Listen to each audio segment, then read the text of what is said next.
Joo, morjesta. Se on Joosua mun nimi tää on nyt mun ensimmäinen tämmönen raamatun lukuhetki kautta. No, ehkä tässä on vähän saarnaakin mukana. Ähm, ensimmäinen tämmönen video, mitä tein julkiseen levitykseen.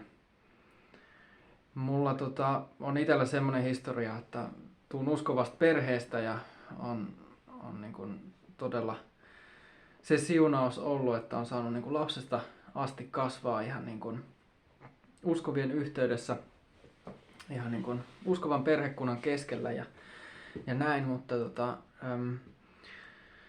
tuossa tänä kesänä niin jotenkin niin kuin Herra totisesti niin kuin kutsui niin kuin vielä jotenkin niin kuin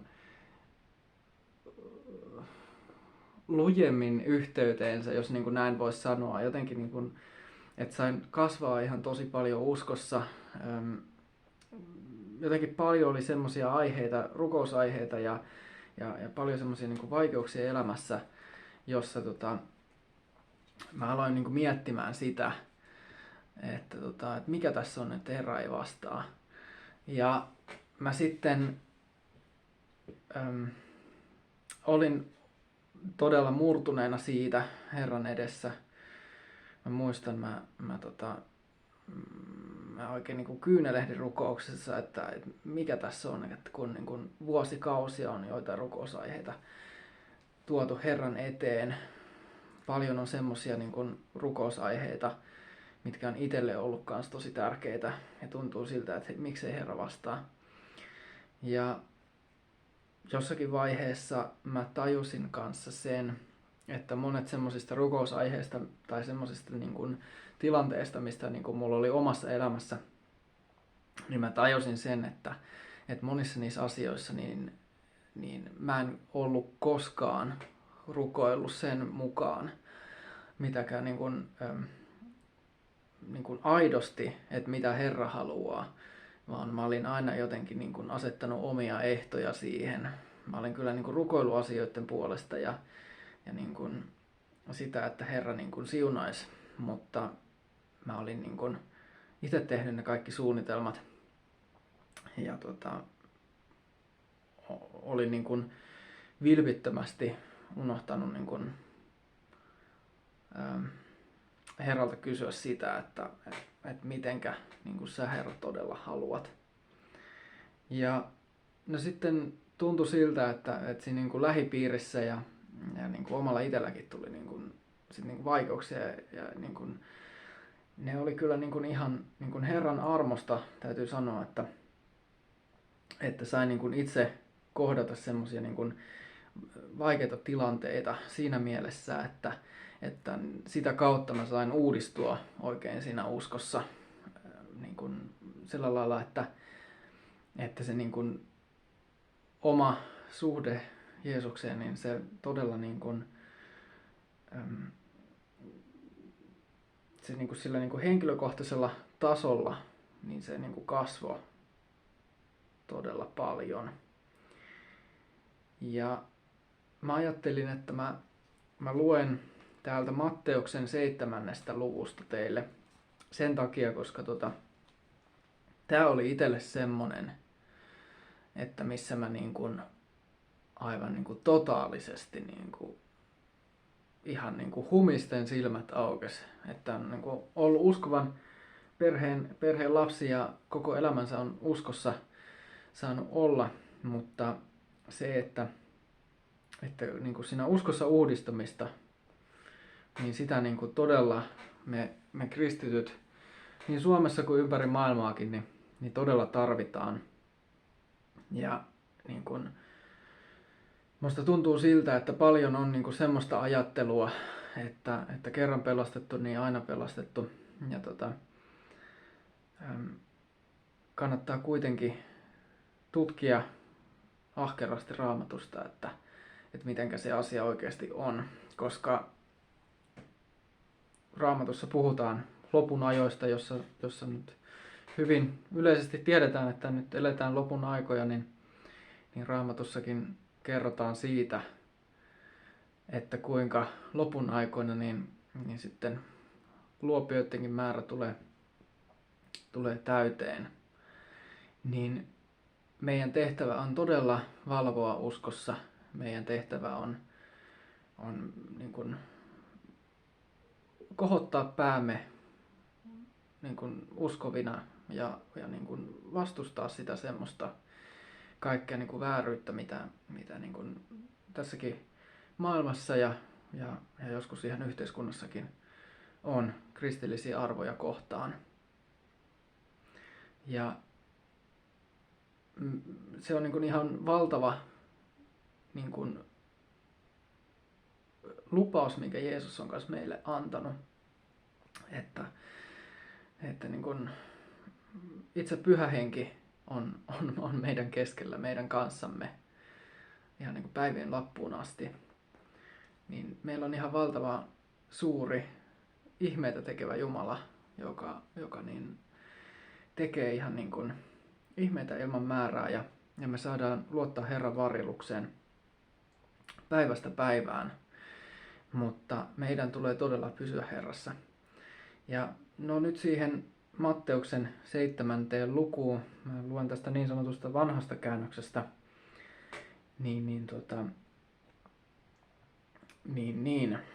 luetaanpas vaikka jakeesta 12 eteenpäin. Siinä tulee ensinnäkin kultainen sääntö, että sen tähden kaikki, mitä te tahdotte ihmisten teille tekevän, tehkää myös te samoin heille, sillä tämä on laki ja profeetat. Menkää ahtaasta portista sisälle, sillä se portti on avara ja tie lavea, joka vie kadotukseen, ja monta on, jotka siitä sisälle menevät. Mutta se portti on ahdas ja tie kaita, joka vie elämään, ja harvat ovat ne, jotka sen löytävät. Kavahtakaa vääriä profeettoja, jotka tulevat teidän luoksenne lammasten vaatteissa, mutta sisältä ovat raatelevaisia susia. Heidän hedelmistään te tunnette heidät. Eihän orjan tappuroita koota viinirypäleitä, eikä odakkeista viikunoita. Näin jokainen hyvä puu tekee hyviä hedelmiä, mutta huono puu tekee pahoja hedelmiä. Ei saata hyvä puu kasvaa pahoja hedelmiä, eikä huono puu kasvaa hyviä hedelmiä.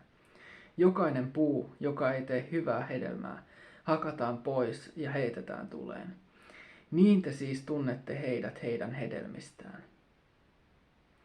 Ei jokainen, joka sanoo minulle, Herra, Herra, pääse taivasten valtakuntaan, vaan se, joka tekee minun taivaallisen isäni tahdon.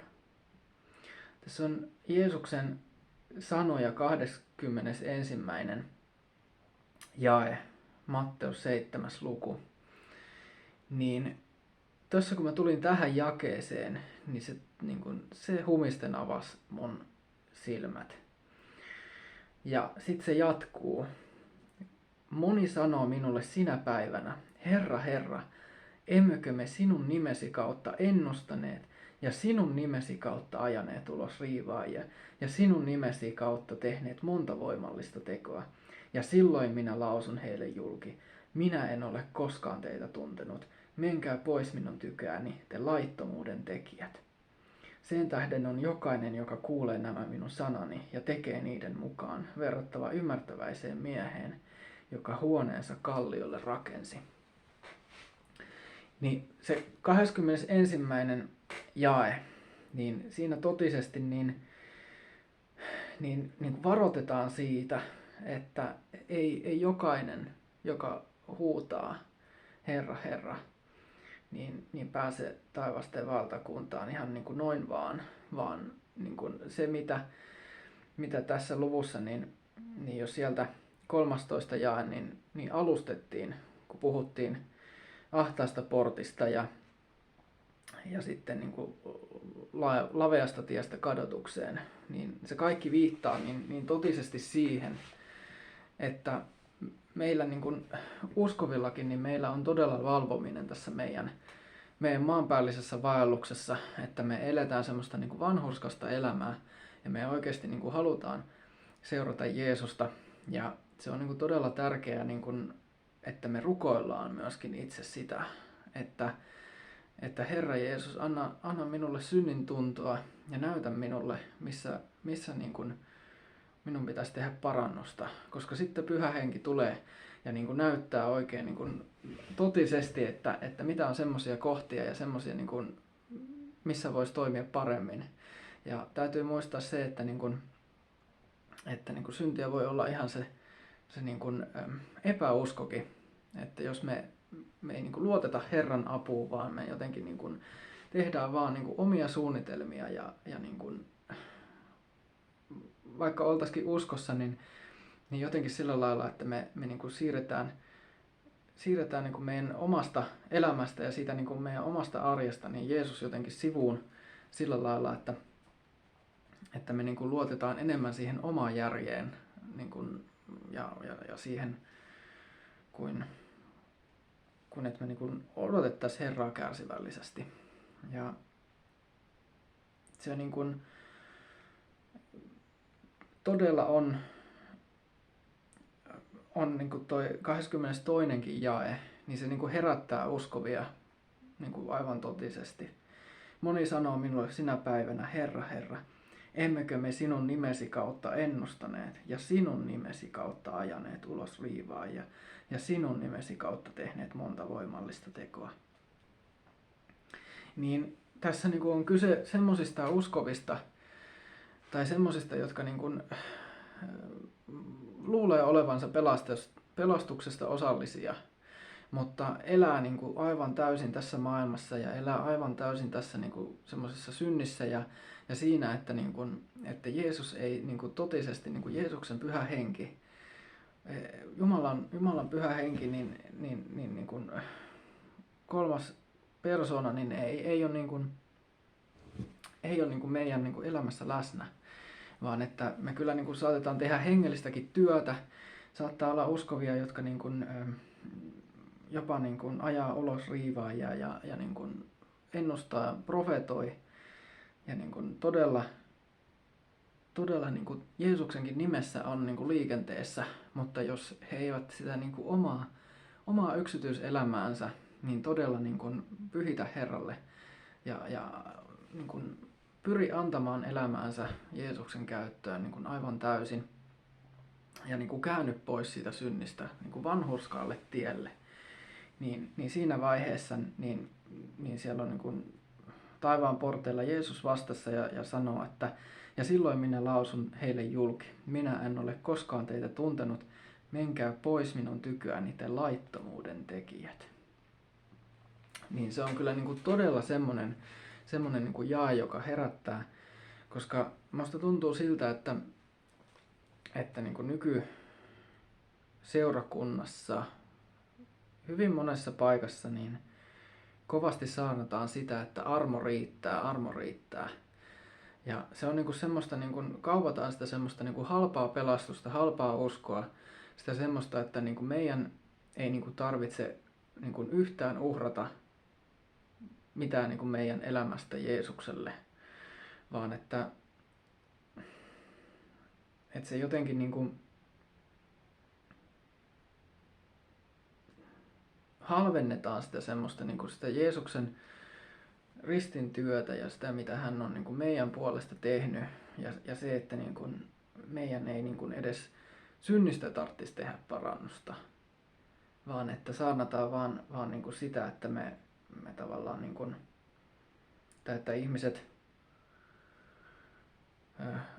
hyväksyy sen tosiseikan siitä, että Jeesus on Jumalan poika ja kuollut ristillä meidän syntien takia. Ja se niin kuin todella riittää kaikkeen. Ilman, että meillä on semmoista niin kuin henkilökohtaista suhdetta Jeesukseen, niin kuin rukouksen ja niin kuin Jumalan sanan tutkimisen ja kaiken sen kautta. Ja semmoista, niin kuin, että kun niin kuin sanotaan, että armo riittää, niin monesti saattaa olla niin, että joko niin kuin saarnamies sitten siinä saattaa vähän niin kuin johtaa harhaan tai sitten on semmoinen juttu, että sitten niin kuin kuulijakunta ymmärtää sen väärin. Mutta mun mielestä tämä Matteuksen evankeliumin 7. luvun nämä jakeet, mitä luin, niin ne todella niin kuin herättää siihen, että meidän tulee todella niin kuin elää vanhurskasta elämää. Meidän tulee tehdä parannusta synnistä. Ja semmoinen, niin kuin, se mikä on niin kuin ihan mahdottoman hieno juttu, niin on se, että se eilinen ja se niin kuin entinen, niin sehän ei niin kuin merkkaa Jeesukselle mitään siinä vaiheessa, jos me todella täydestä sydämestä nöyrytään hänen edessään. Vaan siinä vaiheessa hän sanoo, että minä olen, kuule sinun syntisi pessy omalla verelläni niin vitivalkoiseksi ja niin kuin ristin työllä on kaikki niin kuin sovittanut sinunkin niin kuin veriruskeimmatkin synnit. Ja todella niin siinä vaiheessa armo totisesti riittää, jos me mennään Jeesuksen luo. Oikein niin kuin polvistutaan hänen eteensä ja niin kuin kunnioitetaan Jeesuksen pyhyyttä siinä, että todella halutaan tehdä parannusta ja kääntyä pois synnistä. Sitä on Raamatussa useitakin semmoisia paikkoja, missä varoitetaan menemästä niin kuin kahdella polulla, että ei saisi olla semmoista maailman rakkautta ja niin kuin semmoista niin kuin rakkautta Isää kohtaan samaan aikaan, vaan meidän todella tulee valita. Ja se niin kuin antautuminen Herralle, niin se tarkoittaa sitä, että se on niin kuin ihan joka osa-alueella. Se vaikuttaa meidän niin kuin siihen niin kuin taloudenpitoon jotenkin niin kuin kaikkinensa ja meidän työhön ja meidän siihen niin kuin ajankäyttöön ja niihin meidän ihmissuhteisiin. Ja Herra niin kuin todella haluaa, että hän on keskipisteenä. Että Jeesus on niin kuin meidän elämän keskipiste. Ja sitten siinä vaiheessa armo totisesti riittää. Siinä vaiheessa ei mikään entinen niin ei merkkaa, vaan se hetki ja se tulevaisuus merkkaa. Se tulevaisuudessa se tie, mitä me käydään Jeesuksen kanssa. Siitä hetkestä, kun me tullaan hänen eteensä nöyrinä. Ja tämän teille halusin saarnata, että kesällä niin musta tuntui todella siltä, että tuo Raamatun kohta, se on kyllä niin kuin sanasta unohtunut niin kuin saarnata niin monilta, että sitä pitää totisesti siis niin kuin seurakunnasta seurakuntaan, niin pitää saarnata Matteuksen 7. lukua. Se on nyt parannuksen teon hetki. Ja Jeesus on nyt todella tullut noutamaan eksyneitä lampaitaan ja Jeesus on nyt todella niin kuin tullut niin kuin tässä ajassa niin kuin ravistelemaan uskovia hereille, oikein niin kuin perhekunnittainkin jopa ja niin kuin koskettamaan yksittäisiä sydämiä ja puhdistamaan seurakuntia hänen niin kuin pyhällä tulellaan ja siitä kiitetään yksi Herra Jeesusta ja mä oon siitä myöskin kiitollinen, että toi kohta jotenkin niin kuin, että mä niin pysähdyin siihen, että vaikka kuinka olisi niin kuin, vaikka hengellisessä työssäkin ja sitten niin kuin, kuitenkin jollakin elämän osa-alueella ei olisi sitä täysin niin kuin, pyhittänyt Herran suunnitelman varaan ja niin kuin, tehnyt parannusta semmoisista synneistä, missä on niin kuin, missä kyllä niin kuin jotenkin on niin kuin tiennyt, että siinä on niin kuin jotakin pielessä, mutta ei ole toiminut sitten niin kuin oikein. Niin nyt on totisesti se hetki, että me uskovat kohotetaan päämme ja niin kuin lähdetään niin kuin oikein ilolla ja riemulla seuraamaan Jeesusta. Koska siinäkin on suuri ero, että seurataanko me niin kuin Jeesusta semmoisessa niin kuin pelossa, semmoisessa rangaistuksen pelossa vai niin kuin seurataanko me häntä siinä niin kuin suuressa rakkaudessa, että me totisesti me halutaan niin kuin olla häntä lähellä. Ja mä kehotan teitä kaikkia nyt niin kuin tänään tässä hetkessä niin oikein niin kuin polvistukaa rukoukseen, jos kuinkin, jos suinkaan kykenette Ja todella niin huutakaa Herran puoleen. Pyytäkää, että Pyhä Henki näyttää teille niitä semmoisia elämän osa-alueita tai jotakin semmoista, missä niin kuin todella tulisi tehdä parannusta. Ja niin kuin sanokaa Jeesukselle, että tässä mä totisesti on, että niin kuin ota mun elämä uudestaan käyttöösi. Ja todella niin kuin, anna minulle myöskin voimaa vaeltaa vanhurskaasti, koska sekin on semmoinen juttu, että siinä on niin paljon semmoisia asioita, mitä me ei voida niin kuin omasta itsestämme lähtöisin, vaan me voidaan se vaan niin kuin Pyhän Hengen antamalla semmoisella suurella riemulla ja voimalla, niin me voidaan niin kuin tehdä parannusta ja niin kuin lähteä sille parannuksen tielle. Ja kuitenkin loppujen lopuksi kyse on siitä, ei että kuinka monta kertaa on niin kuin kaatunut ja langennut, vaan siitä, että kuinka monta kertaa on niin kuin noussut ylös. Ja se on niin kuin, että mun mielestä siinä niin kuin mitataan myöskin sitä niin kuin uskon lujuutta niin kuin todella, että mitä nopeammin sieltä semmoisesta niin kuin epätoivoisesta niin kuin semmoisesta niin kuin langenneesta olotilasta pääsee taas niin kuin voitolle ja voi niin kuin vaan todeta Jeesukselle, että sori, että tässä mentiin nyt mönkään, mutta Herra, auta tästä eteenpäin ja anna sinun voimasi vastustaa vihollista ja kaikkea semmoisia niin kuin vihollisen palavia nuolia, niin siitä se lähtee ja mä todella toivotan teille siunausta ja semmoista niin kuin toivon ja rukoilen niin semmoista uskossa uudistumista erityisesti Suomen kristityille. Olkaa oikein siunattuja ja Herra teidän kanssanne.